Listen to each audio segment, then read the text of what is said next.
Hi guys. Hiya. Welcome back to Darlington. Sorry, did you want to say something? Where are you? Disembodied voice. Hello. Oh, there you are. Hello. It's the young Gene. No, it's not. Ace. It's young Ace. Camouflage dude, we couldn't. One a minute. Now, you're often considered the godfathers of British metal, and bearing in mind that we're playing at a British Metal Festival, what are your opinions of the state of British metal today?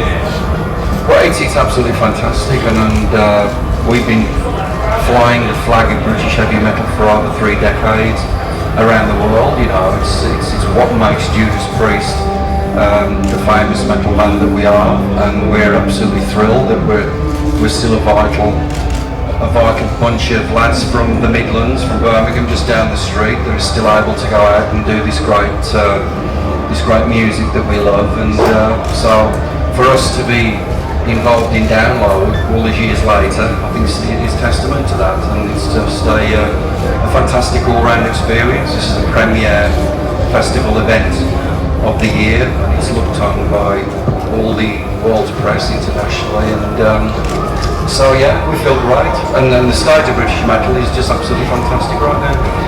Could you tell us a bit about Nostradamus? A bit. It'll take a long story, 500 years worth. Basically, we wanted to do a concept album. Our manager Bill Covishly suggested Nostradamus, and when we looked into the guy's life, we all knew about his prophecies and that, but it just really the album's about his life. You know, he lived a very interesting life, full of tragedy, lost his daughters and wife in the plague, and then he got kicked out of France by the church, where he's obviously outspoken. And he found a new beginning, and that coupled with the fact that, you know, the mystery surrounded him, his prophecies and his alchemy, it just actually inspired us to come up with a lot of ideas, and before we knew it, we got a double album. So, you know, it made us quite prolific, and the way we wrote it is we'd like people to listen to it in the sense, step into the world of Nostradamus. It's not a 1 or 2 track album, it's from start to finish his life story, and that's the way we wrote it, and that's the way it should be listened to. And you'll be playing much of it tonight. The fact that you're doing a little bit longer set than you originally planned to, will you add some more? Yeah, well, yes, I should ride the bike. I thought I bought the Harley for nothing.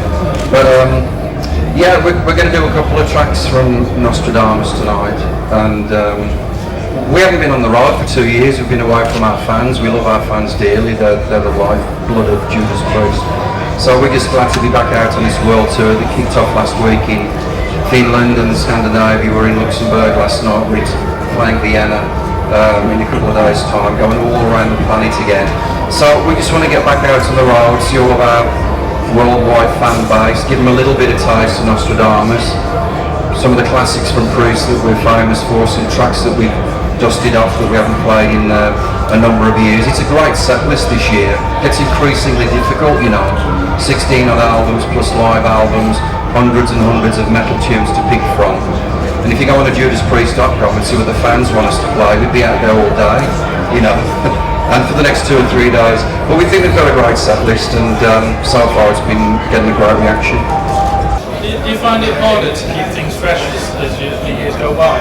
To keep what? To keep things fresh as the years go by? No, not really. I mean, you know, it's just an hour and a half, 2 hours on stage with the people out there. It doesn't matter how many times we play Another Thing Coming or Hellbent for Leather. It's still just as good on the night, you know, because it's us and the audience. It's not a separate thing. We're an entity with the audience, and so when we feed off an audience, you know.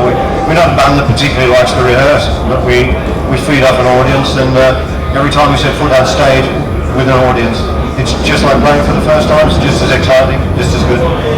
But I was just going to say that the thing that keeps us motivated again is the fact that we always have new things to say and do with our music. You know, some bands of our generation stopped making records years ago. They still go out and tour with their music they've made that they're famous for. But that's never been the case with Preist. We've been making metal since the early 70s, 71 onwards. Every time we make a new record, that gives us an extra boost, an extra challenge to see what else we can come up with. And you can never stop thinking of new ideas, you know, and I think part of that energy is derived from the fact that we love to get together as a writing team, go in the studio, make a release, go out around the world again and keep performing. So that keeps you vitality, that keeps you energized and keeps you wanting to keep it going, you know, it never stops.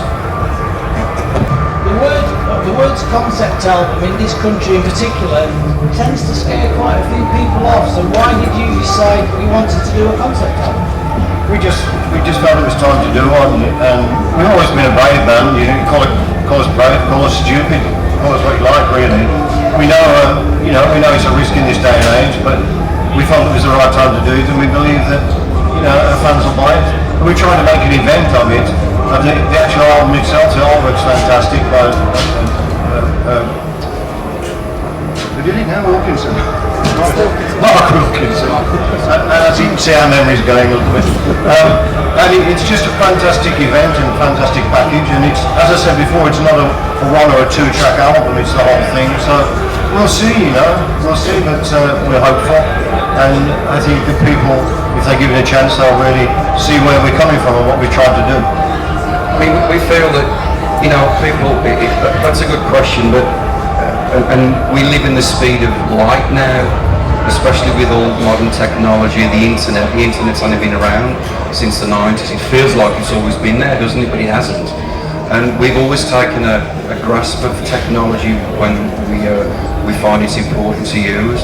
And so the fact that this is an hour and 40 minutes is really of no consequence, as long as you're entertained. It's like going to see Spider-Man or Lord of the Rings, 2 hours and it's like it's over in a flash and you want to see it again. It's like a great book, you enjoy a great book, you think that was brilliant, I got to start again. And I think that's what a good concept album should make you feel like. There's been some brilliant concept albums coming from the I'm not going to go.